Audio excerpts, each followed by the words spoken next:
आपने ये आंदोलन क्यों किया और आपकी मांग क्या है वो बतानी है सर आपको।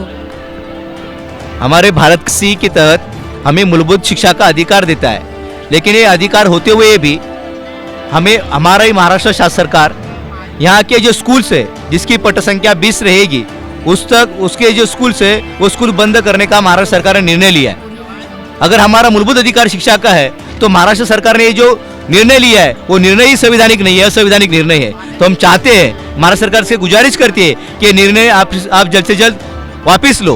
दूसरी बात ये है कि आप देखते हो ये महाराष्ट्र में और पूरे देश भर में जो भी स्कूलें है गवर्नमेंट की है या आदिवासी आश्रम शाला है वो सब स्कूलों का दर्जा वो पूरा बिगड़ते जा रहा है। अब एक तरफ इंटरनेशनल स्कूल है, सीबीएसई बोर्ड है, और दूसरी तरफ ये आदिवासी आश्रम शाला जिला परिषद। तो हम महाराष्ट्र गवर्नमेंट से ये गुजारिश करते हैं कि सभी स्कूल का दर्जा एक जैसा होना चाहिए, इसलिए एक इक्वल एजुकेशन होना चाहिए सबको। इसलिए सीबीएसई स्कूल हो या अदर कोई बोर्ड हो, लेकिन उसका एजुकेशन दर्जा इक्वल होना चाहिए। दूसरी अहम बात हम महाराष्ट्र सरकार से कहते हैं कि एजुकेशन का बजट है, अगर महाराष्ट्र का एजुकेशन का बजट देखा जाए तो 2.5% है, तो 2.5% में आप कैसे एजुकेशन दे सकते हो?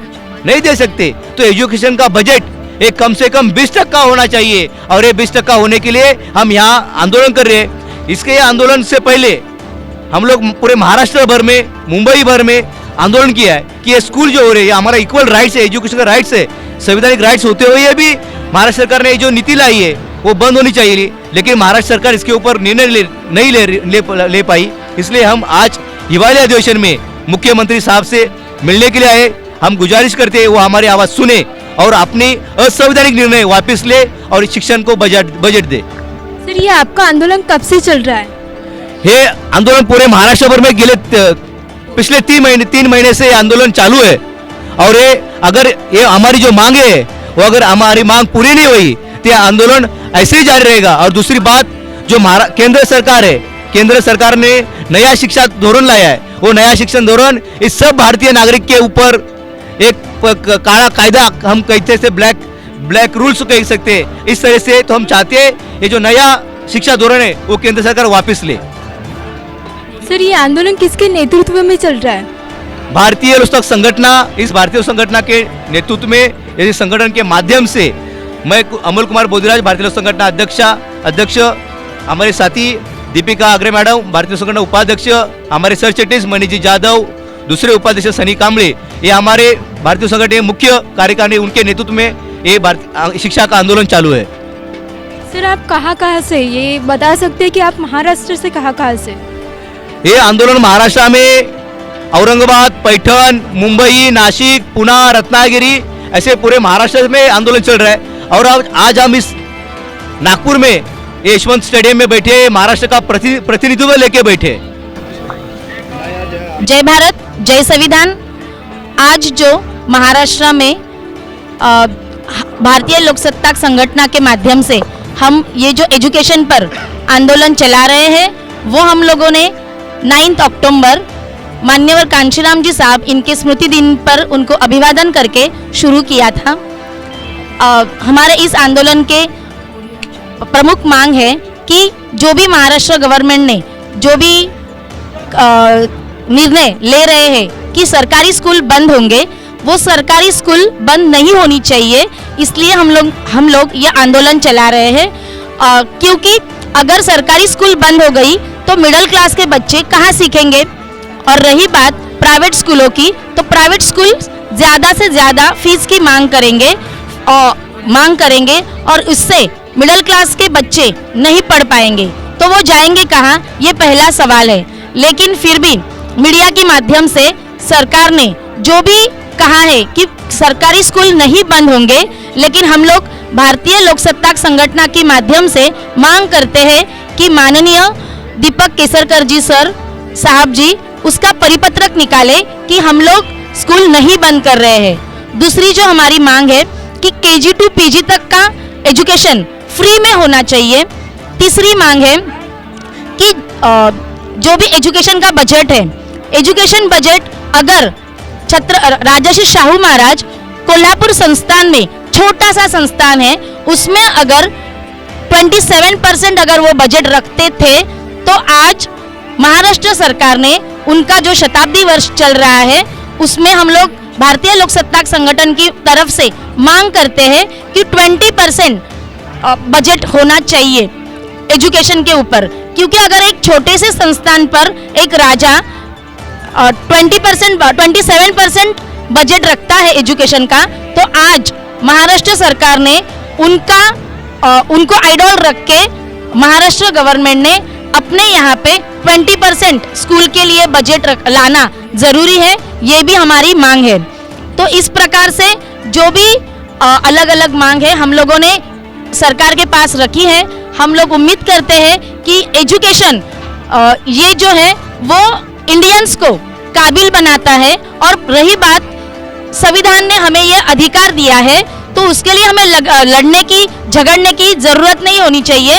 गवर्नमेंट ने वो खुद देना चाहिए इंडियंस को, यही हमारी मांग है। तो भारतीय लोक सत्ताक संगठन के माध्यम से हम लोग जो 9 अक्टूबर से आंदोलन चला रहे हैं वो एजुकेशन के लिए है, लेकिन स्वतंत्र भारत में ये आंदोलन नहीं होना चाहिए। ये गवर्नमेंट ने ध्यान रखकर जो भी पॉलिटिशियन है उन्होंने गवर्नमेंट ने लोगों के लिए देना चाहिए, इंडियंस के लिए देना चाहिए, because of we are Indians.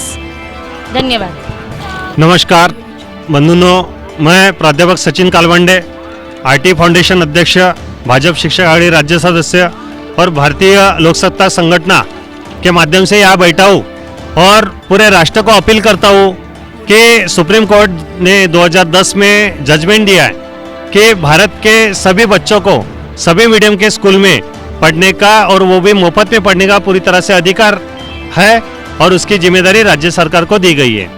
उसके बाद में आईटी एक्ट 2009 को पारित हुआ।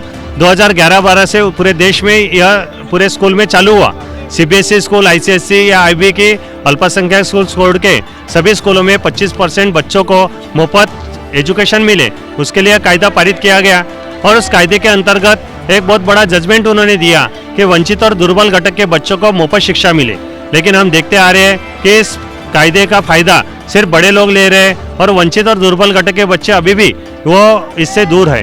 तो भारत अभी जैसे कहा कि इस देश का जो बजट है उससे 20% की जो रकम है, जो निधि है, जो एजुकेशन सेक्टर में खर्चा होनी चाहिए, इसका प्रयोजन होना चाहिए। यह संवैधानिक अधिकार है। डॉक्टर बाबा साहब आम्बेडकर ने संविधान में शिक्षा को मूलभूत अधिकार का दर्जा दिया हुआ है और शिक्षा एक ऐसी चीज है जिससे हमारा देश का नाम ऊंचा हो सकता है, हमारा देश का भविष्य बदल सकता है। लेकिन अगर शिक्षा को नजरअंदाज करेंगे, अगर बजट हम 20% नहीं रखेंगे, उसको 2.5 और 3% रखेंगे, तो इससे हमारा देश पीछे आएगा। हम डिजिटल इंडिया बोल रहे हैं, डिजिटल इंडिया कैसे होगा?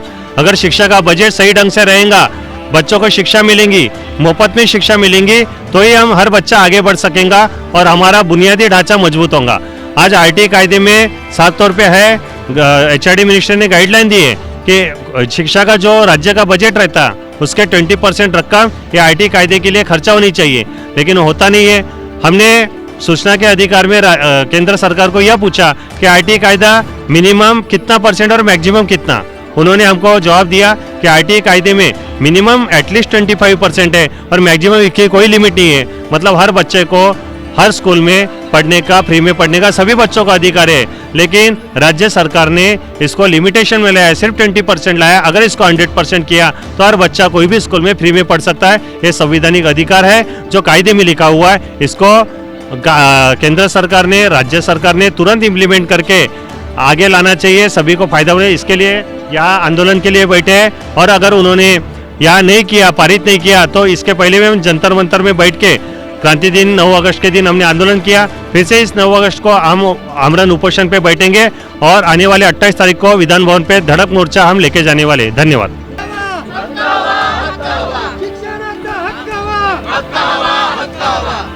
Thank you. Cameraman Brajesh Somkumar के साथ मैं निकिता वरम्बे, KMTV नागपुर।